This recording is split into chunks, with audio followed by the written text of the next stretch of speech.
I think we're going to start recording at this point. Okay. Thank you, Leah. As I was saying, 1031 syndicated offerings raised close to $1.5 billion last year, making it the biggest year in the space since 2008. We see new sponsors entering the space. Some of the old names from the TIC days are even resurfacing. We'd like to think that we've gotten a lot more sophisticated in how we assess these deals since that time. So this webinar really is going to cover a lot of ground at a really high level. And it's really going to walk you through some key portions of Factrite's own desktop procedures as it relates to assessing these offerings. And we think that you'll be well on your way to effectively analyzing a 1031 offering by applying some of the stuff that we talk about today. We're going to organize the presentation around assessing risk related to the three primary objectives of DST investment. In other words, what are the three things that clients generally care about happening? And those are tax deferral under Internal Revenue Code Section 1031, regular income or yield. Now, there are some exceptions to this that we're not going to cover today, but for the most part, investors are looking for income. And then the last objective is the preservation of their capital. We're going to start with an important piece of due diligence which touches on all three objectives, which is the physical site inspection, and then we're going to move to covering each objective and the associated risks in detail, and then we'll conclude with some key takeaways. So first, we'll move to the site inspection. Now, this is something that is mentioned in FINRA Notice to Members 1022. This notice didn't necessarily break new ground, but it's still an important piece of FINRA guidance on doing business within the private placement space. Among other things, it reminds membership of the duty to conduct reasonable due diligence on private placements recommended to clients. And the back half of the notice provides what FINRA believes might constitute a reasonable investigation under the circumstances. And one of the things that it cites is the site inspection. I'll read directly from the notice. It states, visiting and inspecting a sample of the issuer's assets and facilities to determine whether the value of the assets reflected in the financial statements is reasonable, and that management's assertions concerning the condition of the issuer's physical plants and the adequacy of its equipment are accurate. So we think, whether this is suggested by FINRA or not, and I think we would all agree that if FINRA suggests something, we better pay attention to it, we still consider it a foundational piece of due diligence. Because as I said, it touches on, and in some ways is the basis for assessing risk related to the three objectives that we've outlined. First, we have to make sure the property exists. Okay, that goes to the tax deferral objective. The way that Factrite has designed our own process, we have our inspector talk to on-site management and local brokers to gather market information, which goes to the income proposition or income objective. And then, probably most importantly, we want to verify disclosures and representations about the property itself, which relates to preservation of capital. So on-site, we can assess the condition of the property. We can look for defects in the physical plant. We can assess the location of the property. And an example from an actual site inspection we did, the inspector found that this particular retail property was being acquired at market price, and the lease was reasonable, the lease rate was reasonable, but it was located on the wrong side of the interstate from where retail businesses really want it to be. And that's, you know, an insight that we didn't necessarily get from the appraisal or the PPM or anything else. And then obviously on site we can also take a look around at the neighborhood and see what its development trends are as well. Now, there are other ways to address these risks, and we'll discuss some in this presentation. You know, if for whatever reason it's not feasible for you, a representative like Factrite, or even the rep or investor to visit the property, there are definitely things that you can do. to address these items, but we consider the site inspection an independent layer of due diligence.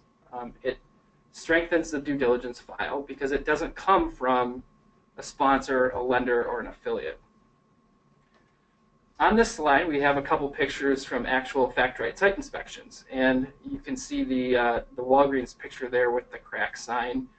You really get a view of the property that that lacks the marketing gloss that sponsors often put on the assets. Well, first let's turn to our tax deferral objective. We're not going to spend a ton of time with this. I do want to acknowledge that these programs, by and large, are structured to take cash investment. In other words, investment from investors that aren't undertaking a 1031 exchange. That's not very prevalent in our experience, and your BD might not even put cash clients into these deals because the tax benefits can be so significant. We're really talking about a different risk return profile between 1031 and non-1031 investment.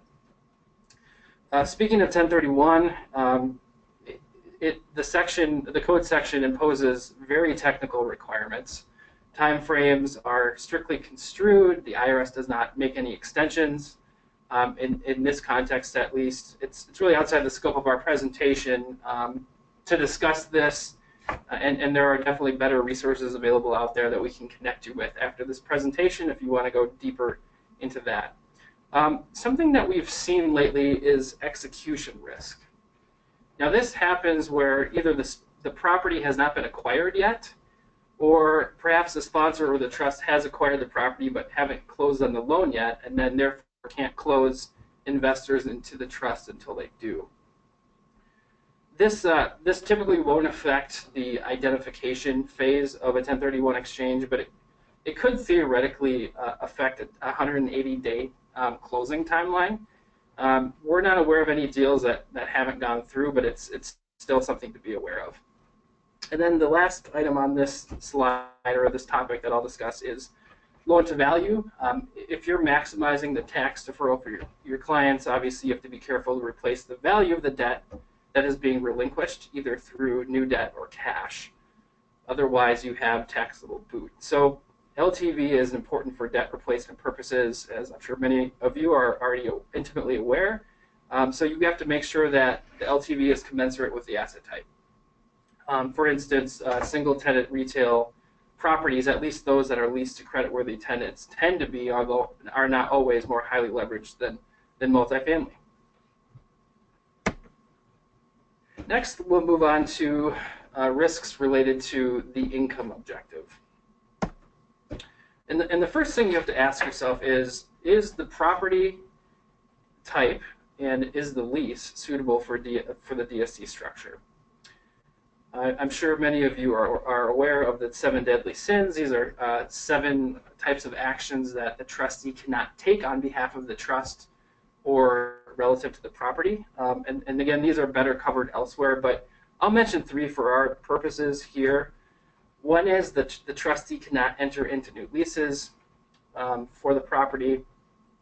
2, the property cannot experience more than minor non-structural modifications during the time that the trust holds the property, and the trust cannot accept additional capitalization from investors. So for properties under consideration, you have to ask yourself, do they make sense in a DST wrapper? So for instance, will the property need significant modifications during the hold period? Or does the lease expire during the hold period? If there is no master lease screen in place, what are the renewal prospects? So those questions are things that you have to ask yourself. I think maybe the biggest thing on this slide, what I want to talk about is who really is the tenant. So we had a deal we were looking at. It was the property was leased to Kohl's Department Stores, Inc. All right, that sounds good. The property is being operated as a Kohl's department store. But the lease was not with the Kohl's Corporation, which is the publicly traded investment grade tenant or parent company, and there was no parent guarantee of this lease. So in this case, the tenant might have the quote-unquote shadow backing of the parent, but that's not the same as the legal backing. We had another deal where the property was leased to Colorado River Management Company of Texas, LLC. This is an entity that literally has 2 Google results. And digging a little deeper on that tenant, it's a privately held tenant, but it's doing business as a MedSpring Urgent Care. And MedSpring, is in turn owned by Fresenius Medical Care, which has a $25 billion market capitalization. The lease is guaranteed by Fresenius Medical Care Holdings, Inc., which is a subsidiary of Fresenius Medical Care and the holding company for the parent's North American operations. But then, unlike the parent company, the lease guarantor entity does not have investment grade rated credit. So you really have to be careful with what tenant you're working with here. For tenants under master leases, for instance, for a multifamily property, they won't be credit rated because in most all cases, they're captive entities that were newly created by the sponsor. But you have to look at whether the master tenant entity has significant capitalization to help meet its obligations under the master lease, or else has the sponsor given it some other credit enhancement. And it might be counterintuitive, but we like to see that the master tenant is projected to take profits from property revenues as long as returns to investors are acceptable. The master tenant is depending on property performance to meet rent obligations to the trust. And that spread, if there's a spread there, that shows some operational cushioning that the master tenant has. On the other hand, you might not want to see that the master lease structure is a significant profit center for the sponsor. And that's definitely a reasonable perspective to have, so there's probably a happy medium there as well. Other sponsors capitalize their master tenant entities through demand notes should funds be needed by the master tenant. And so in that case, you have to look at what are the sponsor's other contingent liabilities to other DST programs that it has. Some other key lease considerations include obviously the rent. We want to know if it increases during the term, if we're looking at a net lease type property. A lot of deals won't, or they'll remain relatively flat, and that's going to make it difficult to overcome the load, which is the portion of the investment that doesn't go into the ground but goes to pay offering expenses and fees and commissions and other costs of syndication. And we'll talk a little bit more about that when we discuss break-even under the preservation of capital objective. Sometimes the rent might be increasing over time, but it might be over market come renewal time, which could affect renewal prospects, which is no good. We obviously definitely like to see renewals in leases. Another key item is to look at who has responsibility for what capital expenditures, and that's how you know whether the upfront reserves and ongoing reserves are sufficient. If, for instance, the trust or the landlord has significant structural responsibility for the property, you got to make sure that the reserves are going to be sufficient to preserve that value there. And then early termination options in the lease are, at least on the tenant side of things, is definitely a red flag, and we have seen those in some offerings. Next, we'll turn to how the market analysis could impact income. Even if cynically appraisals are merely for the lenders to justify the loan amount and stuff their files, they do contain a wealth of information. I think everybody knows about the market data and information contained in appraisals, the rent comps, the sales comps, etc. Often appraiser has interviewed local planning authorities, and so there's information about supply pipeline and what competition might be coming online in the submarket that could affect rent growth and occupancy and absorption for the property. And then even though we have other sources like our site inspection and other things, the appraiser will often assess the demand for and the competitiveness of the property itself, which is always good to consult. Often the appraiser will have traffic count information. So for instance, we'll know how many cars pass through an intersection per day from which the property is visible. And we also like to review the appraiser's SWOT analysis as a second opinion on the asset to make sure that we didn't miss anything. So the SWOT analysis, strengths, weaknesses, opportunities, threats, often cover location, neighborhood, and market type factors that will affect competitiveness. As to demographics, FactRight uses S&L Financial, which is owned by S&P Global. They have a great mapping tool. Often in the appraisal, they will cite 1, 3, and 5 mile demographics from sources like Claritas, which are also independent demographic sources. And some things that we look for include population growth, household growth, which is important for multifamily properties, spending capacity, even median age can be relevant depending on the property type.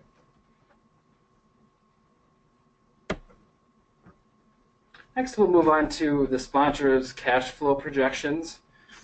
The single most important question to ask here is, what is the basis for them? So in the single tenant context, we hope that all reputable sponsors would base their projections on the leases already in place. But there might be a wrinkle there. For some deals with master leases and potentially expiring subleases during the hold period, do the projections and or the rent to the trust depend on renewals? In the multifamily context, because we have short-term subleases to apartment residents that are continuously rolling, it's less of a lease and more of a market-focused analysis. We have to compare the key model assumptions to objective and independent data sources that we can find. So, for instance, for occupancy and vacancy, how does the sponsor's projection compare to the property's current or its historical performance, the market at large, or market projections from firms like Reese? How to assume rents and rent growth compared to the market as a whole? Are expenses reasonably close to perhaps what the appraiser has underwritten in their net operating calculation? One other thing is when the property is sold to the trust, it's often going to be reassessed for tax purposes. So does the sponsor's projection assume a higher tax expense than historical?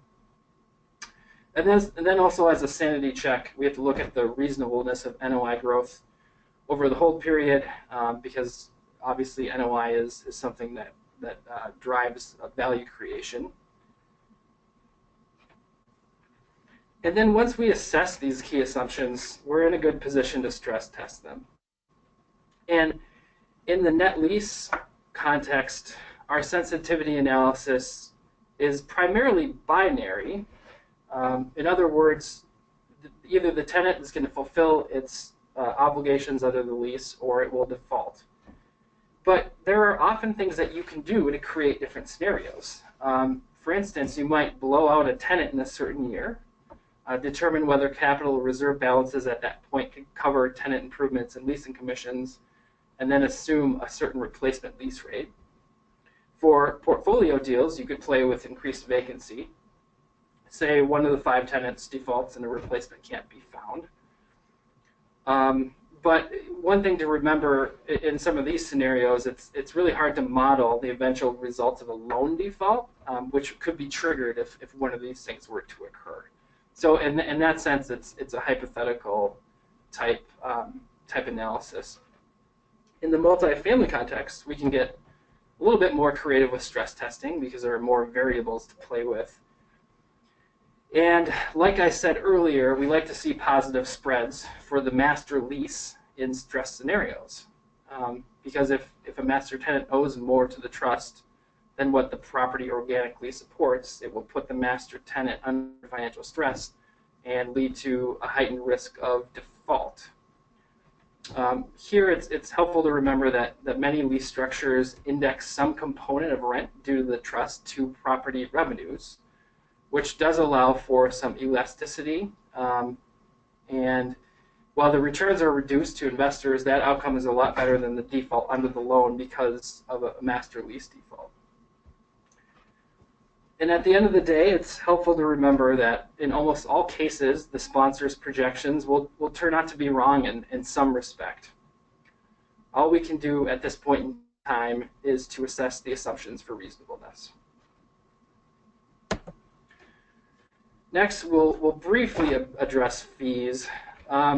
I'd love to spend more time on this slide, but we just don't have it today, unfortunately.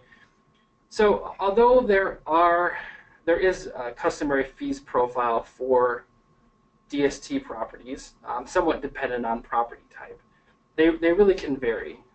We maintain a database that includes fee information on all the deals that we've seen in order to help us benchmark in our reviews. And let's just look at a multifamily property data set for example. Property management fees tend to be between 3 to 5% of gross revenue generated at the property. But one thing that we see with asset management fees is that they don't necessarily have the same reference point. So some asset management fees are a certain percentage of gross revenue. Some asset management fees are a certain percentage of the acquisition price or the value of the property. And then other asset management fees are just a dollar amount that the sponsor has come up with year to year in order to engineer a certain return to investors.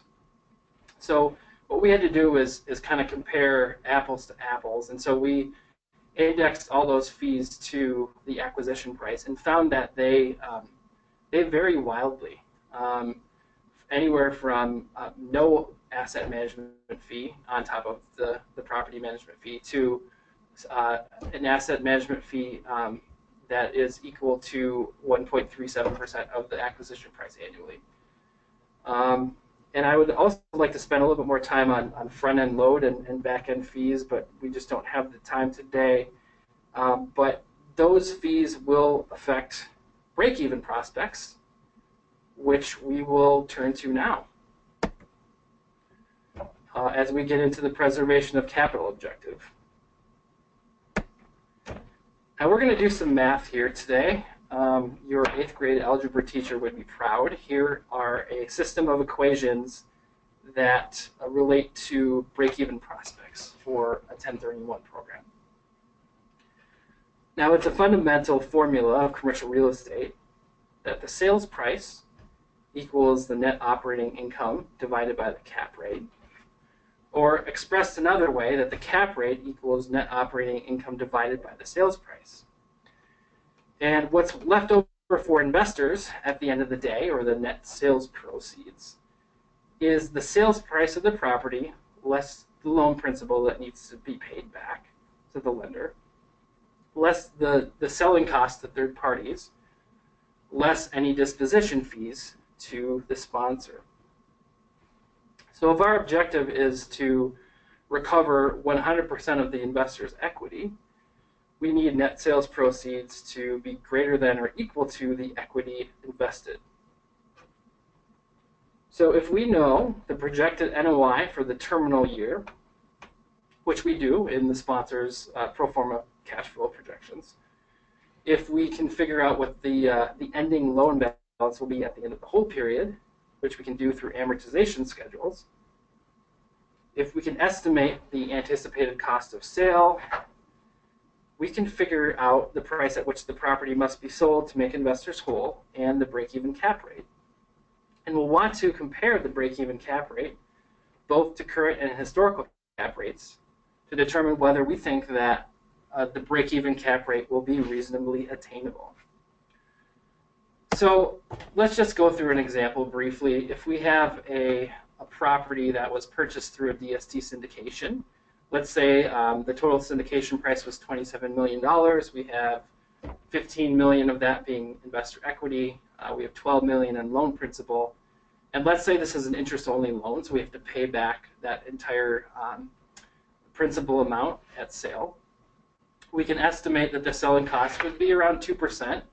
That might be conservative, that might be aggressive, depending on the market and the type of property. We know that the sponsor is, they're entitled to a projection, in this case, a little bit over $1.8 million. Then we can solve for the break-even sales price, the break-even cap rate. Now, in the interest of time, I'm not going to go through all of the math here, but I will get full credit for showing my work. But in this case, the break-even for this particular property is 6.4%. Must be sold at a cap rate at or below 6.4% for investors to receive 100% of their capital back upon sale. And again, that might be reasonable given the market. That might not be reasonable given the market or where cap rates are going to go. Now, some caveats to this analysis. Remember that our analysis uses end of holding period assumptions. So it's hypothetical in nature from that standpoint. For instance, if the property had been sold 1 year prior to the end of the projected hold period, the NOI figure would likely be lower, which would lead to lower sales price at a constant cap rate. And there may be more loan principal to pay off, resulting in less net sales proceeds. Of course, depending on the provisions of the loan, if we pay the loan off too far in advance of maturity, we might have prepayment penalties to deal with, which would reduce the net sales proceeds. Often these prepayment premiums are at least 1% of the loan balance. Sometimes we see loans that can be assumed to avoid a prepayment penalty, but there might be an assumption fee, so you have to factor that in. Obviously, we can't be 100% sure what the selling and closing costs will be of the property, so that maybe is another variable that you can play with a little bit in your analysis. If we have a disposition fee, sometimes, and we're seeing this more and more, sponsors are subordinating their disposition fees to full return of investor capital. And if that's the case, you're going to have to adjust your formula for that as well. One thing to keep in mind, a very material consideration, is what is going to be the remaining lease term at the end of the hold period or at the time of sale, because many reasonable buyers will discount the price or the cap rate if there is not going to be significant remaining lease term. NOI growth and projection is another item that you have to look at in the lens of this analysis. As I said before, oftentimes in the single tenant lease context, the rent or the NOI might not grow significantly over that time. So it might be hard to make up the load. In a multifamily example, let's say that the NOI grew at an average rate of 2.5% per year instead of what was projected, maybe it was 3%. That's going to lead to a materially different NOI and ultimate sales price as well. And you really have to understand what's driving NOI growth. Is the sponsor going to let the wave of the market move that NOI growth along? Are they going to come in with efficient management to reduce expenses and thereby increase NOI? Do they plan on making cosmetic updates and upgrades to units in order to fetch higher rents? You really have to understand what the sponsor's business plan is, and obviously this relates back to our income analysis as well. And then the last thing, which is very important, is the terminal cap rate environment, and that's something that we really can't control. It's important to compare the break-even cap to the current environment and where you think cap rates are going to go. And remember, they tend to rise and fall with interest rates. And as Scott mentioned in his introductory remarks, we're seeing historically low cap rates in a lot of different markets and asset types. So we see this fairly often where we have a property that has a flat rental rate during the lease term, and we have a loan that doesn't amortize principal during the hold period. So you're going to need to rely on either cap rate compression or something else to return all of the investor equity.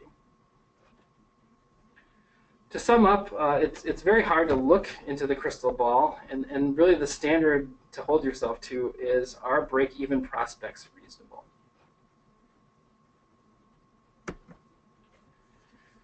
Some other considerations before we leave the preservation of capital objective: loan provisions. Pay particular attention to events of default, especially those that can't be controlled by a trustee or property manager. Those include a bankruptcy-related event of a guarantor, a property manager, or other party. Oftentimes, a default under the master lease will constitute a default of the loan. From a property condition or status standpoint, I mentioned this earlier, are upfront and ongoing reserves sufficient to cover estimated future needs? And the practice tip here is compare the sponsor's reserve schedule, what they're anticipating spending in certain years, and compare that to the CapEx schedule that the property condition report engineer has developed. From an environmental standpoint, we review environmental reports, and I'm sure you have seen those as well. For phase one reports, one thing to keep in mind is they need to be obtained within 180 days of acquisition to insulate the trust from liability under certain federal environmental law. And we've definitely seen in the past where those reports that we're reviewing for a particular offering have become stale because they're not timely. So that's something to really pay attention to. Obviously, when you're reading a phase one, you're going to want to note if there are recognized environmental conditions or historical recognized environmental conditions at the property. And then does the environmental assessor recommend any further action? And then the last item is probably could be one of the most important in this whole presentation, and that is the sponsor's track record and experience with DST's syndications in general, and the type of properties that they will be managing for these particular offerings. We don't necessarily need to see a problem-free track record. I don't know if anyone has one of those, but we really want to see if the sponsor has been proactive in mitigating problems and helping to preserve the capital of investors.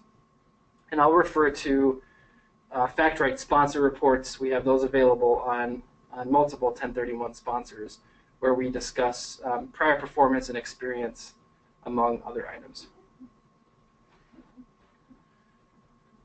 So I want to thank you for joining me today. I want to acknowledge that there were several other areas of key due diligence that we simply didn't have time for, unfortunately, including trust agreement provisions and governance, investment terms and structure, Reg D bad actor checks. But I will consider this webinar a success if you get these key takeaways. The first is, make sure you understand who the tenant and who the sponsor really are, and how creditworthy and or experienced they are, as we previously discussed. That's very important. who you're working with here and who's really backing the lease that is the primary or is the key to the value of the property. The next is get information to assess the market and the location, especially independent sources. Some PPMs have shockingly little on the market and the location to begin with, and such information is critical in assessing how this property will be viewed and compete within its market. Next is understand sponsor assumptions and assess whether they are reasonable. And then the last is related to that, or builds on that, is appreciate the significance of the break-even proposition, and then some of the limitations that we discussed as well. So with that, I will thank you and direct you to my contact information should you have any further questions. We'd love to connect with you. And I'm sure many of you are aware, we have a Fact-Right Report Center website that on which we hang all of our available due diligence reports and some other materials, including white papers and educational resources. And you can download any of that stuff on demand.